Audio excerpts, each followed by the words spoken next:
too. Let's bring the coach over. Our guest here in studio tonight is getting ready for his first opening day as BYU's head baseball coach. He took over the job mid-season last year for Mike Littlewood, was later named the head coach. This is the second time on the Wise Guys, first time in studio, which tells you the season is getting close. Practice is underway. Pleasure to welcome Trent Pratt to the Wise Guys in a Danny Ainge Blue Jays jersey. Was that did you think that through, or did you just grab a Toronto jersey to come over? No, it has Ainge on the back. We were over in my office earlier. I was hitting with my boy, and I saw it. I'm like, man, I might as well put this thing on. So we got Danny coming. You guys had him on last week or the week before, and so it's a sweet looking jersey. Anyways, these baby blues are pretty cool. When you think we're excited, Trent. We were teasing. You came on with us earlier, and you promised before the season you'd come back on with us and come into studio. But we were teasing. We were saying, yeah, Trent said to us, well, who's been on lately? And we said, well, we had Danny Ainge last week, Jimmer Fredette the week before, and that you said, okay, I guess if you had those guys, I'll come into studio now. Tough acts to follow with those guys. When you think of what Danny Ainge did as a student, playing the summers in the major leagues and then coming back and being a star on the basketball team, as a former athlete yourself and now surrounded by young athletes, is that even possible? I mean, that's phenomenal. No, I don't think it's possible anymore. We were talking about in our office the other day, he came and signed some stuff for us for the dinner, and we were just talking about it, and there's no way someone could do that anymore. I mean, he played just a couple months of baseball in the summer. Was the Naismith Player of the Year, and to being not just play professional baseball, but be in the big leagues and play. No, I don't think anyone else can do that again. No. He was the last one. His first probably and last. First and last. Are there seats still available for the event, or are we all sold out? There's a couple. It's pretty close to sold out, but if you want to get on and check it out, there's a couple we could still sell. But man, it's been obviously with Danny speaking and not having it for a couple of years, it filled up pretty quick. Yeah, it's a great event, and it allows fundraising is going on all the time. This is a big one though for the program. Yeah, it's great. It's been good for us in the past, and we're excited that COVID's kind of finally gone and we can get this back. And the big thing is just great to meet people that really support our program and thank them and get a chance to have them see our players and meet them and talk about the team. And there's a lot of former players that come back. So that's the cool thing, is to have those guys back and let them know that, man, they're still part of this baseball family, and we love to see them. That's a cool event. We're excited and hope that's a huge success for you. Hey, when you look behind you, I'm looking at you guys here. I see all those Big 12 logos up on the wall behind you two. Yeah. And you've already seen next year's schedule, at the conference schedule. At least that's what Brian Santiago told us. Mm-hmm. It's your first as a P5. What you don't have to tell us specifics because it hasn't been released, but what do you think of it? And does it take anything away from the final run through the WCC this year, a league you've coached in since 2013? We're trying not to look too far ahead. But yeah, I saw the schedule, and you see those teams on the wall. If you're playing those teams, it's the best schedule we've played. Yeah. Since I've been here. So it's exciting for our players, for our fans to have teams like that come to Provo and have our kids a chance to go to some of those venues and play in front of big crowds. It's exciting.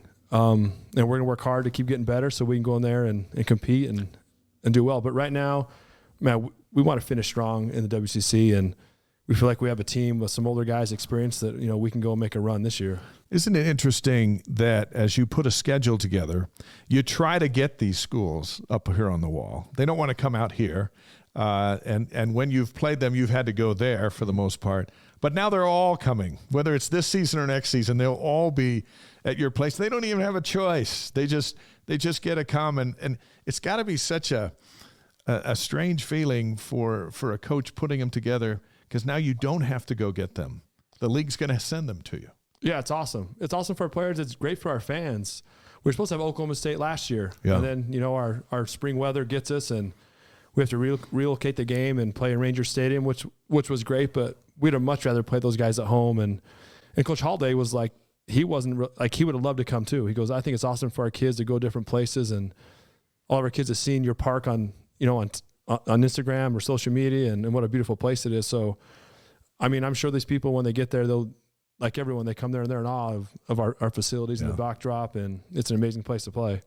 How has and again, you see these names up on the wall here in our studio. Have you seen a Big 12 bump in recruiting? Yeah, I think so. We've had some kids that, maybe we recruited in the past that wouldn't give us a call back or weren't super interested. And now there's a lot more interest as far as hey, kids calling us back and understanding where we're going and realizing it's a good place to play. And it's a matter of getting them on our campus and having them meet our kids. When we get kids on campus on recruiting trips and they get a chance to meet our players, man, they're awesome kids. They play hard and they sell it for us. And the school's a special place. We know that it's different than any other place. And just getting those kids on campus, it's kind of a deal. It seals a deal for us.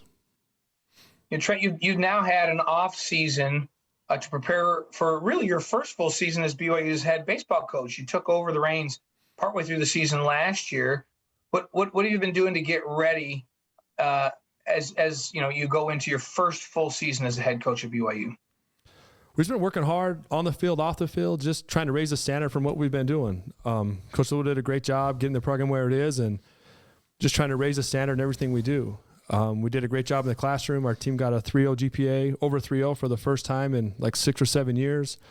So we just feel like as we raise our standard all over the place, that's going to raise the standard on the field as well. And we got a great group of kids, older guys that are teaching the young guys. We got some talented young guys. And it's just exciting to see these guys work together. And I'm sure we're all ready to get outside and play and wish we're in Hawaii, Blaine. I feel real bad for you right now. Don't feel bad for him. But no, we're excited to get going and play somebody else. Sometimes you get sick of looking at the same people all the time playing each other, but we're ready to see another team on the field. BYU baseball coach Trent Pratt's on the Wise Guys tonight, live on Facebook, YouTube, Twitch, and wiseguys.com. Our new podcast will be up in the morning. Michael Rucker was on with us just before Christmas after his great year with the Cubs. He's, at the moment, still the only Cougar on a 40-man roster. Is that going to change with the guys you sent into Major League Baseball after last season? We hope so soon. We also have Daniel Sheeman and Jackson Clough that are still playing in Double-A. And, that group we sent out last year, all those guys have a chance to make a run. And those guys might be hard to replace, but we feel like we have some guys there that can do it. And speaking of Rucker, he'll be at the dinner Friday. So good. It's excited to have him back. And nice. I haven't had a chance Trent, to see I don't know if you got to hear it. He talked us through his mindset coming out of the bullpen when he stepped into Yankee Stadium with Aaron Judge at the plate and bases loaded, and how he got him out of the inning and what his mindset. It was fascinating to listen to how he approached that. Really, really a treat for us. And how important is it for there's a bunch of guys: Andrew Pintar, Cy Nielsen, Nate Dahl, Cooper McKeon, Ryan Brady, Mitch McIntyre. These guys are all trying to make their way up through. How important is it to the program to have guys visible like Michael Rucker and succeeding in the major leagues? It's awesome. It goes to show that you come to BYU, you can develop as a player and fulfill your dreams. I feel like that's one thing we've done a good job in the last 10 years is developing players. We might not always get, the big 5-star recruit, and all those people that some of these other schools do, but we get the right people and we do a good job to develop them and turn them, and they work hard. A lot of it's what they do, but we give them the opportunity to get better and know that if they come here, you're going to have a chance to play at the next level. It seems like it's priceless because you've got to convince kids that it's okay to come to a cold climate and you can still get to the show. Yeah.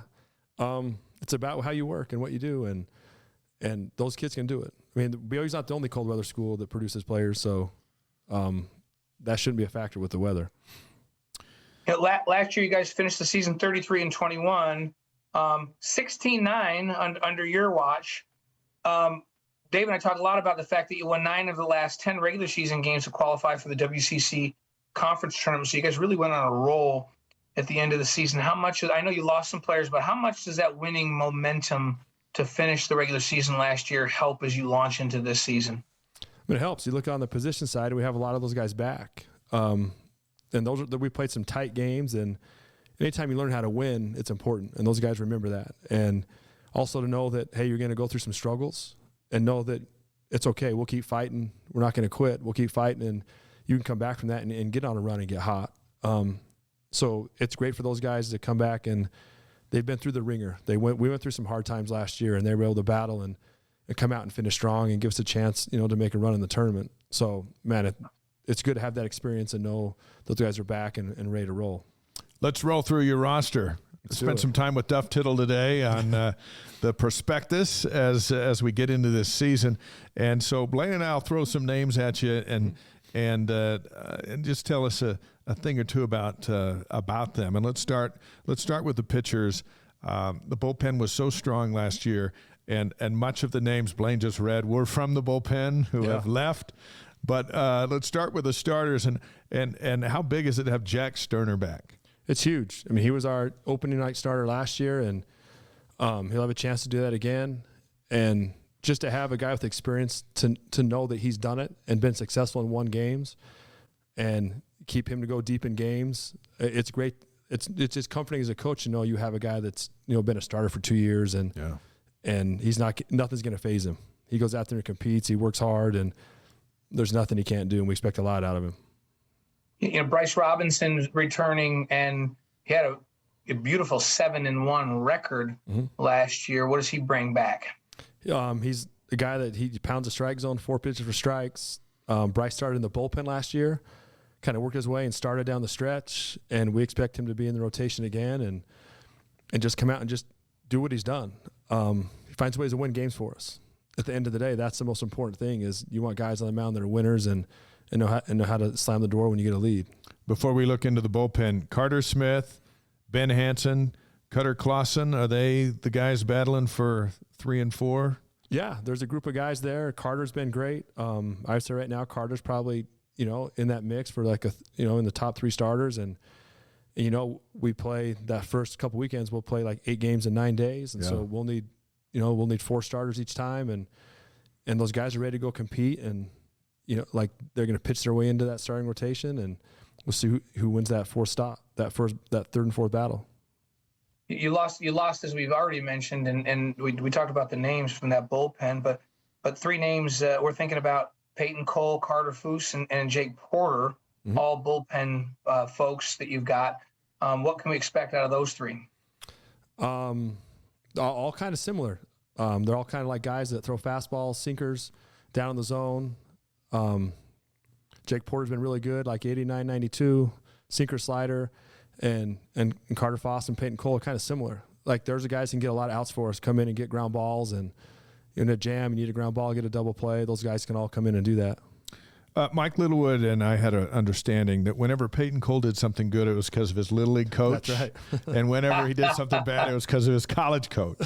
He didn't really like that, speaking of Mike, but it's fun. I guess if you live long enough, you see these kids grow up into young men. I ran into Peyton on campus the other day, and you know what? College isn't easy for anybody, and you see guys fight through it, and it's inspiring to see them not give up. Yeah, it's great, and all those guys are going to have a chance to pitch. Like you said, last year that bullpen was pretty deep, and so all those guys that were kind of right on the cusp of getting some big innings are going to have a chance, and we need those guys to come in and fulfill some big shoes, and they're all capable of doing that, and we're excited about them. And I'm glad it's Carter, it's Foss. Foss, yeah. Not Foose. But whenever I see F-O-U-S-S, I just get Fuseni Traore in my head. There's a Foss and a Foose. And used to everybody going, Foose. So it's not Foose, it's Foss. Yep. Carter Foss coming out of that bullpen. So glad you corrected us on that. Reed McLaughlin, your closer, had some surgery. Mm-hmm. He's awesome when he's healthy. Is he going to be out this season? If so, how do you fill that spot? He'll be out this season, and we like some of the guys we have coming in. We got Peyton Gubler. Boston Mavis has been great this fall. And so there's a group of guys there that are plenty talented enough to do it, just maybe hadn't had the experience that those guys had last year. And so we're ready for those guys to step up, and they've been great, and we expect big things out of those guys. This wasn't just your way of making sure Reed's your closer for the Big 12? No, not at all. Like, you never want But he will be hurt. back next year. Yeah, we're hoping he's back, and he'll be great for us next year. Yeah, he's outstanding. Well, he's a big key for us, Trent, now, that just help those young guys. You got position players come back. We lost a lot of pitching from this last season. Position players coming back, and starting with Brock Watkins at shortstop. What does Brock bring to the game? Brock's a grinder. He comes every day, and he's steady. You know what you're going to get out of Brock, and that's what you want out of your shortstops. He can come in, he's going to make plays. Is this his 10th season? Doesn't it feel like he's been here forever? It's actually on his 4th. So he's a COVID junior. Is that what we call him now? Jeez, it feels like Watkins has been at shortstop forever. Yeah, well, he's played there since he's a freshman. So just to know you have someone with some experience in the middle that can kind of lead the team a little bit. And like I said, nothing should faze those guys. They've been through a lot, and they have a ton of at-bats and played a ton of games. And that's comforting as a coach to know that, you have someone to anchor the middle infield like him. Second base, you got your nephew, Ozzie Pratt, who I think earned every minute he got last season. Once he got in there, he just got things done. Yeah, he's a spark plug for us. You guys see him. He can become a little fan favorite, and he plays hard. He can run. He puts the ball in play, and he had a great fall. So we're expecting him to kind of be a catalyst and kind of get the offense rolling for us. And then Austin Deming on the hot corner at third base brings you talent there as well. Yeah, all conference player last year, and what he did down the stretch kind of carried us. He was super consistent down the stretch and got hot, and what he did, really helped us win those games down the stretch. 9 out of 10. He was like 15 doubles in the season. Yeah, and a lot of those were late. He got hot, and we're expecting him just to pick up where he left off and keep going. He's got a pitcher's arm over at third. He used to pitch, right? He did, because when he unloads that cannon, it goes over to first base a little different than the others. No, it's a good arm for sure. All right, you got Cole Gamble moving over from right field to center field. Mm-hmm. We'll talk about his hitting in just a moment when we talk about some of the big bats that are back, but he covers a lot of ground with his size. Yeah, no, he's a good athlete, and that's one thing we missed him for a lot of last year with an injury. It hurt when him and Andrew Pintar both went down, and those are your guys. Our guys in the middle lineup had been our most productive players the year before. So we're excited to have him healthy and back, and hopefully stays healthy all year for us. With Cole going to center, then who's going to man right field for you this year, Trent? We got Ryan Cepedi's back. Which kind of what ended up leading our team in RBIs last year, and so it's somewhere in the middle of the lineup. And man, like I said, we have a lot of guys with experience that have a lot of big game at bats. Jacob Wilkes at first, and he's got a lot of experience. Struggled at the plate last season, but he dug out more balls thrown to him at first than I'd seen in a long, long time. A very good defender there at first base. Yeah, he's a good defender, and we just expect him to keep getting better offensively and be more consistent. And he has all the ability to do that. And then Colin Reuter's coming back. It's center field, all WCC freshman team this last year. Nice to have a all conference honoree in the middle of that outfield. With Reuter behind the plate, right? Yes, that's what he meant. Oh, sorry, catcher. I'm wrong. You're good. You confused me for a second. No. Hey, Colin, he can really wait. Is he that good? Should we be moving him to center? No, not. No, he can't run. No, we're not moving him out there. It's our pitcher's up throwing to him. He catches the ball clean, and he's still some strikes for him. And so it's comforting to know that you have a guy that has played a lot back there. I was impressed by his arm. Yeah, no, he's good. He's a good defender, and he has a chance to be a really good offensive player. Is he a return missionary freshman last year? No, or 2 years ago. Straight out of high school. Yeah, straight out of high school. So straight out. Yeah, him and my nephew played together, kind of all growing up. So Ozzie brought him with him, which was good. Nice. Okay. When you got and then who's going to man left field for you this year? Do you think? That's a battle. We got some guys out there that are kind of competing. Luke Anderson, a freshman from Santa Clara, had a really good fall. Tate Gamble is out there. Dawson Hall's back, and so man, we're gonna roll them out there and man, may the best man go play. And one of those guys, they're all talented. They're all good athletes, can run, can hit. So that's a tough decision. So hopefully, someone can step up and win that job. Yeah, as you mentioned, there's a lot of talent with experience on this team. That's a nice combination to have this many returning. Bullpen a little bit devastated by graduation, but certainly it just seems like as many position players coming back as you've had in a while, right? Yeah, it is. And we have returning arms too. Like I said, those other guys were really talented. Maybe they just couldn't break through. So they're all going to get a chance, and they're all capable of doing big things for us. As the play-by-play guy on BYU TV, if you put the two Gambles out there, that alleviates a lot of, if the ball's in the outfield, there's a really good chance it's going to one of the Gambles. So think about that as you're putting that lineup I'll together. take that into consideration. I'm sure the parents would probably like you to think about that too. As far as hitters go, the top batters from last season, 1, 2, 3, and 4, are all backs. Leading the way is Deming, who hit 295. Yeah, and we expect no more out of those guys. They're capable of improving on where they left off last year. So, and then Watkins right close behind, and then Pratt right after him in terms of your top batters from last year, all back. Yeah, they're all back. Well, we lose Mitch and we lost, Andrew Pintar. Those are the kind of the two, everyday position players that we lost. How many home runs do you need from Gamble? He had 6 with an injury that kept him out of the bulk of the conference season. For a power hitter that you need to have driving in runs, what number do you look at? If there's a number, I just want Cole to keep getting on base. That's what Cole does a good job of. He controls the strike zone. And he keeps doing that. Yeah, that number will go up. So you didn't say we need 30? No, 30 would be nice. I'm not saying I don't want it, but I'm not going to tell him I need him to hit 30. We'll say we need him to hit 30, Blaine, and then Coach can say, hey, that was those guys. And put the pressure on. That's right. We have a really high standard. So, hey, do you have some newcomers?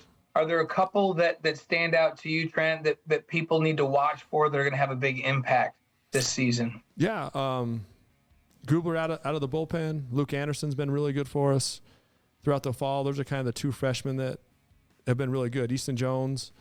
Some of those position players, for those freshmen, will be hard to break in just with so many returners. Those guys have a lot of experience and have been a really good player.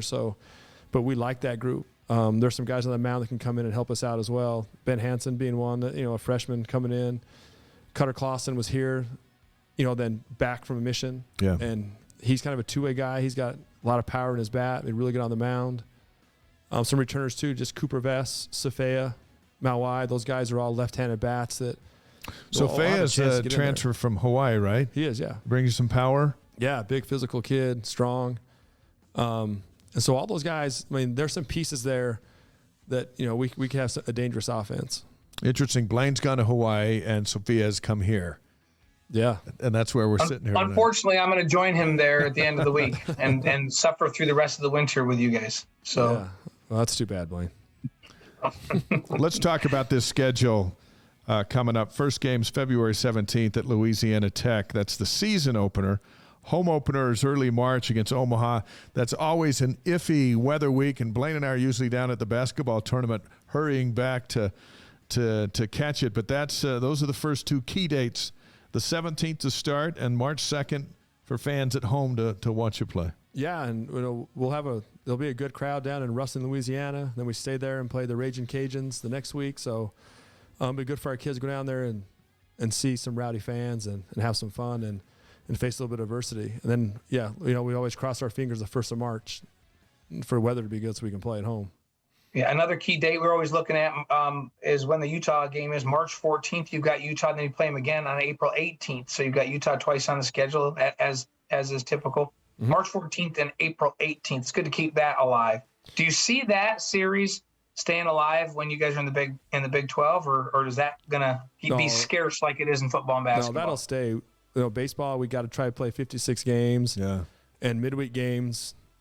They're close. We both need each other to play those games. So I think we have them 3 times on the schedule if I remember. One of them's up there. Yeah, so we kind of switch. We'll play 2 at their place one year. The next year they'll come to our place twice. And Coach Henderson and we have a good relationship. And we're going to keep playing. We need to fill games, and it's easy. There's not a lot of other schools close to us to play besides them and UVU and Dixie, where we can travel down and play in a day and come back. And they've all gotten better. UVU's gotten better. Utah's gotten better, and so they're competitive games. And there's just between UVU and Utah, that's 6 games that you can book on your schedule. Yeah, and we usually play Dixie twice now. And so that helps. Just as far as proximity and travel. We're gone so much early in the season that we can play a game, and even if it's on the road, we can get home and sleep in our own beds that night. You've got your WCC opener is LMU this year in a series March 16th through 18th. That kicks the season off, and then your regular season finale is May 18th through 20th with Pepperdine. Yeah, and the league should be competitive again from top to bottom. Those teams at the bottom have gotten better, and Loyola returns a lot. Pepperdine returns quite a bit, so it should be a fun, a competitive league again. Isn't it interesting that as we sit here, it's like 20 degrees outside. We watch it snow all day, and we're talking about a season that's about to start, that's going to end and our conversation's going to be, well, we got to keep the guys with liquids. It's going to be super hot today. It might be 95 degrees. And then we're having that conversation. Yeah, I wish it was that way now. Our pitchers are out there throwing bullpens in the cold today, and so we might play in it. So anytime we can go outside, we go out there. And, yeah, I wish – baseball's not meant to be played when it's that cold, but we deal with it. When the stadium over there, when the field has snow on it, let's say it snowed 3 inches. Field's covered in snow. You flip a switch and the heaters come on underneath the field. How long does it take to melt it all off so you can have a practice? If it snows 3 or 4 inches overnight, we could probably be on the field by 1:30. Really? That's snow. Amazing. Usually they flip it on like when they see the storm coming, so it gets it above freezing, and so it might accumulate a little bit, but it doesn't get as much. And so, like today, it snowed all day, and more than half the field was clear, so pitchers were able to go out. They were able to go out and play long toss and throw a bullpen. So that's nuts, because that's fairly new, and it makes you stop and think, well, how did you do it before? Even though you've only had the field for a few years. I mean, a big giant mud puddle at shortstop would stay a mud puddle for a while. For a long time. Luckily, we have the IPF, and we have great facilities where we can still go get our work done.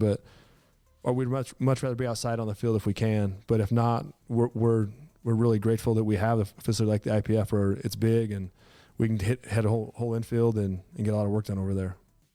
Trent, you've been all over the country. There's not many college programs that have a more scenic or beautiful home environment than BYU. You mentioned, was it Oklahoma State's coach that said he wanted his kids to have a chance to come up here and see that? How cool is that to have those kind of facilities? And now this heated field, I mean, that's as state of the art as it gets to be able to play. And how does that help recruiting? It really helps a lot. We got to give a lot of credit to our administration and boosters that have helped make that possible, that give us a ton of support. But you're right. There's not a better backdrop in college baseball. People can say what they want, but there's not a better one than ours. By the way, Neil Jones, watching in Tucson tonight, says it's going to be 29 degrees down there. So he's not comforting us in any way. They're cold in there. So it's cold everywhere but where Blaine is, it seems. No, you know what? Yeah. I was just going to say one word, Hawaii. That's all I need to say. Yeah. So. We mentioned this before, and let's finish with this one, and we'll get you on your way. Who'd you bring with you tonight? That's my son, Brooks, over there. Hey, Brooks. 13-year-old. How are you? Brooks, why don't you go sit in that chair for a sec and put those headphones on? We were getting some swings in before we came, so he got stuck coming over and helping out with this tonight. All right. Now, DJ's going to put the headset on and put the mic right under your chin. This is an introduction to the big time. Yep. We're gonna quiz. We want to know. Hope people tell me he needs a haircut. Hey, we got a hat on. I can't even see it here. Let's see. DJ's going to turn his mic up. Oh, DJ's got to turn. DJ, I want to know if there's anything that your dad has said tonight that you dispute in any way, shape, or form right now. Yeah, you. That was for you. That's for you, Brooks. Can you hear? No, sir. Let's see. DJ, can we? Oh, let me turn you up. Okay. You tell me when you can hear. Can you hear there? Yes, sir. Okay, now I can hear you. All right. I forgot I have Hey, the Brooks, can you hear me too? This is Blaine. Yes, sir. All right. Hey, look. Hey, when Dave and I get called sir, we don't even know what to make of that. But we can tell you've been raised right by a good dad. I was asking, how do you think your dad did tonight? Was he good? Did he do a good job? Did he cover it all the way he should? Yeah, he did. You have anything you want to add? No, I think he covered it pretty much. Yeah. How cool is it to have your dad as the head coach? There are not many kids. Kalani's got daughters. I don't know too many coaches with sons at your age, because your dad is so young, that you get to participate in all this with him. What's it like? It's awesome. It's really fun going to the games and just supporting him. It's really fun. Is it nice knowing you can go in the back and get a soda whenever you want? Yeah. Yeah, that's what I thought. That's one of the perks of having your dad in charge. Brooks, did you get a workout? Did you go get some batting in today with your dad? Is that what you're saying? You guys got a little workout in before you came? Yeah. How cool is that to be able to go work out with your dad? Is that fun to be able to spend time with him and work out with him? Yeah, it's awesome because he knows a lot and he can help me with like everything. So. Does he throw smoke at you? Does he come in with the heater? Sometimes. Sometimes, yeah. just to remind you that he can do it. Let him know who's boss every once in a while. All right. Well, how do you feel about the season coming up? Good? Yeah, Yeah. seems pretty good. And where are you at? Are you playing little Pony League, a Colt League? I'm not even sure what it's called anymore. Or is it AAU club? What do you got? It's like travel ball, so we'll play a lot of tournaments in like Spanish Fork and stuff, but we have a tournament in Huntington Beach this year. Nice. So I'm excited for that. We can tell all your teammates you've been interviewed on the Wise Guys. Yeah. And that'll help your street cred, at least with us and with your dad. With those guys, they'll go, what? What's that? Just say it's something really, really cool. Thanks for coming. Yeah, thank you. How old are you? 13. 13. So you get your license in what, a year? 2 years. Year and a half? Yeah. Then you can drive your dad to the interviews. Yeah. Perfect. That's scare you to death?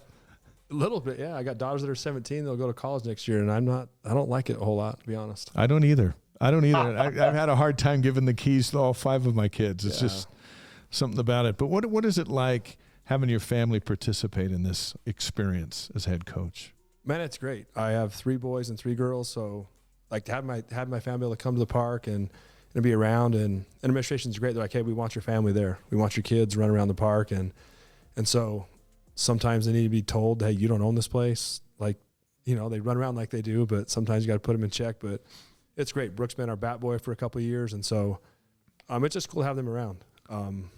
I sometimes don't think they know how lucky they are to be able to come and have that. Yeah. But man, it's just great that we're able to have them around and have them a part of everything. Someday you'll appreciate it. Right now, just have as much fun as you can doing it. Yeah, that's all I care. I remember my dad having to tell me, "Hey, this is my job. This, you and your brothers, you don't just get have your way with the place at the football stadium." But we did, and it was awesome. And then we remember those times. Yeah, it's cool stuff. It is cool. I mentioned, Blaine, that Kalani has daughters, but he's got one son, right? Yeah, in that group. Yeah, their youngest, no, that is not their youngest. The youngest is a daughter. They have one son. Yep. Yeah. I didn't want to. KK. So you're back. I didn't want to cut KK out. Yeah, 3 girls and a boy for Kalani. So. Hey, we want to thank the Pratts for joining us. We'll cut you free and then we'll see you at practice. Yeah. We're looking forward to all your games. Thanks, on Blaine. I appreciate it. On great BYU to see you, Trent. I wish I could send some of this warmth over your way, but I wish you could too. But I'm coming back to the cold with all of you guys. We'll try hard. And Brooks, it was great to meet you, Brooks. Keep after it. All right. Keep learning from your dad. Listen to him. He knows what he's talking about. All right. Yeah, he does. Okay. All right. Thanks, guys. We look forward to the team on BYU TV all year long, and we'll have a million interviews between now and then. We look forward to it. Let's do it. Hope they're good ones, right? Yeah, absolutely. Absolutely. The Pratts, we thank them for coming on the Wise Guys tonight. And baseball season just around the corner, February 17th at Louisiana Tech for the season opener. Home opener March 2nd through the 4th against Omaha at Miller Park. And then the conference play, as you mentioned, Blaine, mid-March, and then it wraps up in late May. Top 4 teams get to the conference tournament. We anticipate, with that lineup that Coach Pratt rolled out tonight, that BYU will be in the mix. And they've had a good baseball program for a long, long time, ready to be challenged in the Big 12.